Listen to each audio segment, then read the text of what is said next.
ប្រិយមិត្តទាំងអស់គ្នានេះគឺជាអត្ថបទរបស់សារព័ត៌មាន South China Morning Post ដែលទើបតែចេញផ្សាយនៅថ្ងៃទី25ខែមករាឆ្នាំ2026ចំណងជើងនោះគឺមានន័យថាហេតុអ្វីបានជាប្រទេសថៃដែលជាសម្ព័ន្ធមិត្តសន្ធិសញ្ញារបស់សហរដ្ឋអាមេរិកកំពុងតែស្តុកទុកនៅអាវុធរបស់ចិនកាន់តែច្រើនឡើងបាទខ្ញុំសូមបកប្រែជូនប្រិមិត្តក្រៅផ្លូវការទូទៅដូចតទៅបើតាមអត្ថបទរបស់ខាង South China Morning Post នឹងបានឲ្យដឹងថាប្រទេសថៃនឹងជាសម្ព័ន្ធមិត្តសន្ធិសញ្ញារបស់សហរដ្ឋអាមេរិកប៉ុន្តែបែរជាកំពុងតែបង្កើនឃ្លាំងអាវុធរបស់ខ្លួនដោយទិញអាវុធដែលផលិតនៅប្រទេសចិនបាទដែលក្នុងការទិញហ្នឹងគឺមានទាំងកិច្ចព្រមព្រៀងសម្រាប់ទិញកប៉ាល់ទិញរថក្រោះហើយនឹងទិញរថពាសដែកក៏ដូចជាអាវុធផ្សេងទៀតដែលមានតម្លៃខ្ពស់ដូចជាប្រព័ន្ធការពារដែនអាកាសជាដើមអ្នកវិភាគក៏មានតម្លៃថានេះគឺជានិន្នាការមួយដែលប្រទេសថៃគាត់ធ្វើនឹងដើម្បីពិនិត្យនិងពិចារណាទៅតាមស្ថានភាពជាក់ស្ដែងដូច្នេះតើមានអាវុធអ្វីខ្លះដែលថៃបានទិញពីចិនក្នុងពេលកន្លងមកបើតាមសេចក្តីរាយការណ៍ដឹងថាកងទ័ពជើងគោកថៃបានបញ្ចប់កិច្ចព្រមព្រៀងមួយថ្មីទៀតហើយដើម្បីទិញ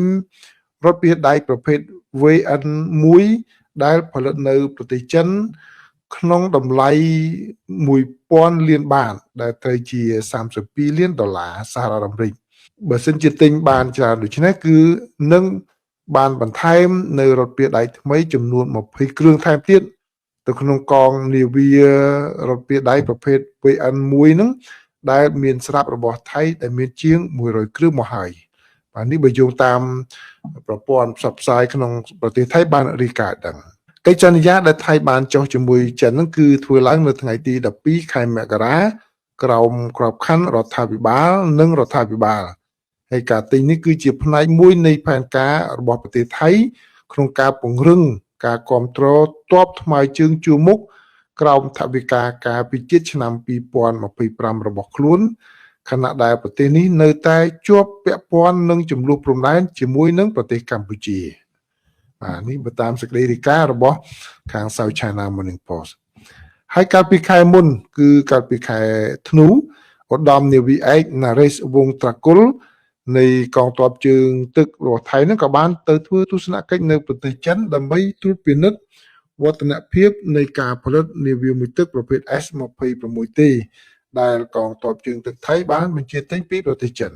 ដូច្នេះបើតាមការវិភាគរបស់អ្នកវិតម្លៃអ្នកវិភាគមួយចំនួនគឺផ្ដល់នៅយោបល់ខុសៗគ្នាទូយ៉ាងដូចជាលោកអាប់ឌុលរ៉ាម៉ាន់យ៉ាកុប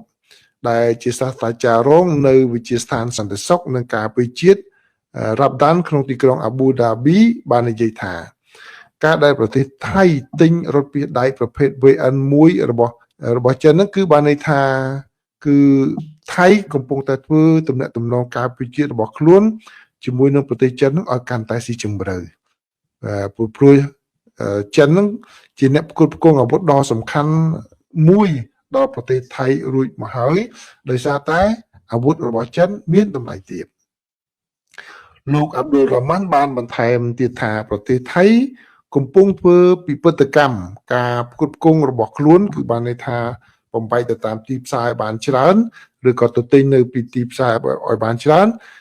គឺដោយសារតែហេតុផលមួយចំនួនដែលក្នុងនោះគឺមានហេតុផលថវិកាដោយសារតែថៃគាត់មិនមានថវិកាច្រើនអញ្ចឹងគាត់មានកំណត់អញ្ចឹងបាទទៅតែទិញកន្លែងណាមានតម្លៃថោកហើយចំណុចទី2អ្នកវិភាគយល់ថាដោយសារតែទំនាក់ទំនងវិស័យការពារជាតិរបស់ថៃជាមួយនឹងសហរដ្ឋអាមេរិកគឺមិនសូវកក់ក្ដៅដូចមុនទេហើយក៏ប៉ុន្តែក៏មានការរឹតបន្តឹងចុងក្រោយនេះគឺរបស់សហរដ្ឋអាមេរិកទៅលើការប្រើប្រាស់អាវុធនានានិងគ្រាប់រំសេវដែលផលិតនៅសហរដ្ឋអាមេរិកដូចជាមីស៊ីលផងដែរដូច្នេះមិនឲ្យយកទៅប្រើប្រាស់អញ្ចឹងធ្វើឲ្យថៃមិនសូវចាប់អារម្មណ៍នេះបើតាមការវិតម្លៃរបស់លោកអាប់ឌុលរ៉ាម៉ាន់បើទោះបីជាប្រទេសថៃជាសម្ព័ន្ធភាពសន្ធិសញ្ញាជាមួយនឹងសហរដ្ឋអាមេរិកក៏ដោយក៏ថៃបានក្លាយជាអ្នកទិញអាវុធដ៏សំខាន់របស់ប្រទេសចិន ក្នុងរយៈពេលមួយទសវត្សរ៍កន្លងមកនេះដោយងាកទៅរកទីក្រុងពីកាំងកាន់តែខ្លាំងឡើងដើម្បីធ្វើឲ្យមានកិច្ចសហប្រតិបត្តិការការពារជាតិចាប់តាំងពីរដ្ឋប្រហារក្នុងឆ្នាំ2014ហើយគឺពេលនោះមានរដ្ឋប្រហារយោធាហើយគឺចាប់ផ្ដើមធ្វើឲ្យទំនាក់ទំនងរបស់ថៃនឹងជាមួយនឹងចិនកាន់តែប្រសើរឡើងដោយសារតែខាងប្រចាំប្រទេសហ្នឹងគឺដៃគូប្រចាំប្រទេសគាត់មិនសូវសប្បាយរីករាយទេនឹងការធ្វើរដ្ឋប្រហារដួលរំលំរដ្ឋាភិបាលដែលកាន់លទ្ធិប្រជាធិបតេយ្យចឹងហើយបានធ្វើឲ្យទំនាក់ទំនងរវាងថៃជាមួយនឹងប្រចាំប្រទេសហ្នឹងគឺកាន់តែតានតឹងការទិញអាវុធសំខាន់ពីប្រទេសចិនដែលថៃបានទិញកន្លងមករួមមានរថក្រោះចម្បាំងសំខាន់ប្រភេទ VT4 vàជាយានជំនិះវាប្រហារលើគោកប្រភេទ VN16 មីស៊ីលការពារដែនអាកាស FK3 និងនាវាដឹកជញ្ជូនប្រភេទ 071E ទម្ងន់ 22,000 តោនដែលជានាវាចម្បាំងធំជាងគេដែលកំពុងបម្រើការនៅ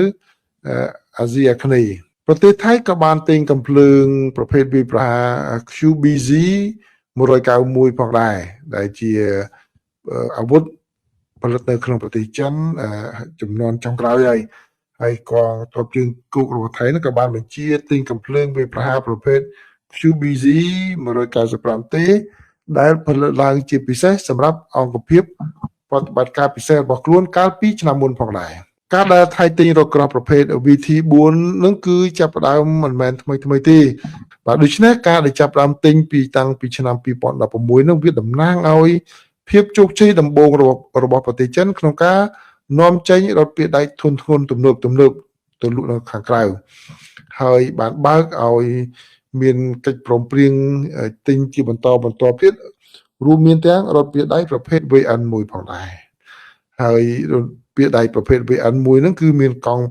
8គុណ8ហ្នឹងទៅជារថក្រោះដែលគេតែផលិតហ្នឹងវាមានលក្ខណៈទំនើបហើយវាអាចប្រើប្រាស់បានដែលថៃក៏បានបញ្ជាទិញដំបូងហ្នឹងតាំងពីឆ្នាំ2017ហើយចាប់ផ្ដើមទទួលបានរថពាដៃហ្នឹងនៅឆ្នាំ2021ឥឡូវហ្នឹងគឺកងទ័ពថៃហ្នឹងគឺមានរថពាដៃចំនួន111គ្រឿងប្រភេទ VN1 ហ្នឹងបាទហើយក៏មានរថពាដៃដែលមកពីចិនហ្នឹងគឺមាន5ប្រភេទ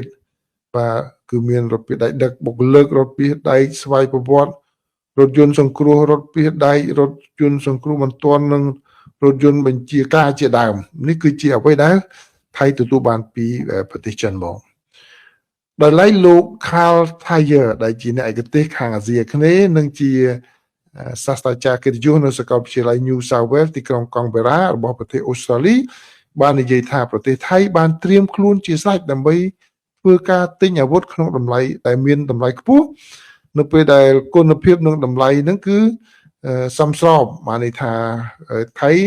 គឺនឹងនៅតែបន្តទិញអាវុធពីចិនចឹងជាពិសេសសម្រាប់កងទ័ពជើងទឹកពីព្រោះអីអាវុធរបស់ចិន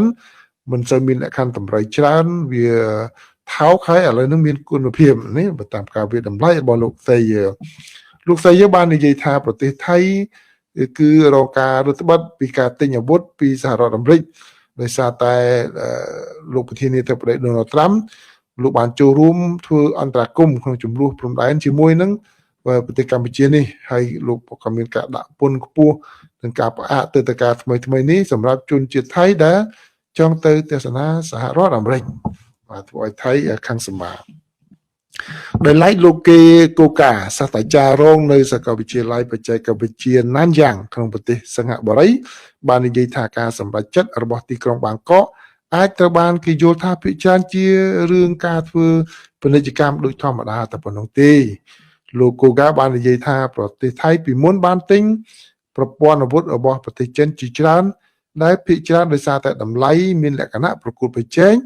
និងងាយរកទិញបានយ៉ាងឆាប់រហ័ស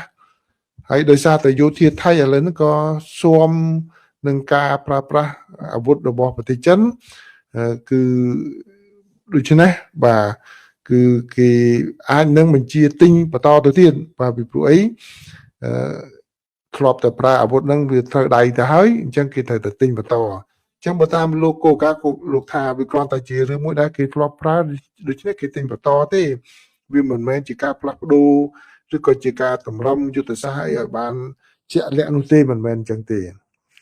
លោកគូកាបានកត់សម្គាល់ថាការទិញអាវុធទាំងនេះមិនគួរត្រូវបានគេបកស្រាយថាជាសញ្ញានៃការផ្លាស់ប្ដូរយុទ្ធសាស្ត្រដោយប្រទេសថៃនោះទេខណៈពេលដែលប្រទេសនេះនៅតែបន្តចូលរួមសហការទាំងជាមួយនឹងសហរដ្ឋអាមេរិកនិងចិនក្នុងគោលនយោបាយការពារជាតិនិងការបរទេសរបស់ខ្លួនលោកបានបន្ថែមថាដោយនិយាយដូច្នេះគឺនៅកម្រិតអន្តរជាតិការសម្រេចចិត្តទិញបែបនេះអាចនៅតែត្រូវបានបកស្រាយដោយអ្នកសង្កេតការណ៍ខាងក្រៅថាជាភស្តុតាងនៃប្រទេសថៃខិតខំប្រឹងប្រែងពង្រឹងទំនាក់ទំនងរបស់ខ្លួនជាមួយប្រទេសចិនទោះបីជានេះមិនមែនជាចេតនាយុទ្ធសាស្ត្ររបស់ប្រទេសថៃក៏ដោយលោកគូកាបានបន្ថែមថាខណៈពេលដែលប្រទេសថៃទំនងជាបន្តទិញឧបករណ៍ការពារជាតិពីទីក្រុងប៉េកាំងនិងទីក្រុង Washington ប្រទេសថៃអាចនឹងងាកទៅរកជំរឿសរបស់ចិនកាន់តែខ្លាំងឡើងខណៈដែលប្រព័ន្ធអាវុធរបស់សហរដ្ឋអាមេរិកកាន់តែមានតម្លៃថ្លៃនិងផ្ដាច់មុខដោយដែលបានឃើញក្នុងករណីដែលប្រទេសថៃមិនអាចទិញយន្តហោះចម្បាំងប្រភេទ F-35 របស់សហរដ្ឋអាមេរិកបានឡើយលោកគូកាបានបញ្ចប់ដោយថ្លែងថាដូច្នេះការផ្លាស់ប្ដូរនេះមិនមែនជាការឆ្លុះបញ្ចាំងពីការកែសម្រួលយុទ្ធសាស្ត្រឡើងវិញនោះទេប៉ុន្តែផ្ទុយទៅវិញ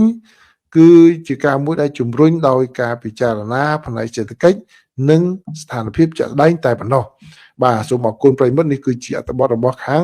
South China Morning Post ចុះចំពោះប្រិយមិត្តវិញយល់យ៉ាងណាដែរសូមសរសេរ comment នៅខាងក្រោមសូមអរគុណសូមជម្រាបលា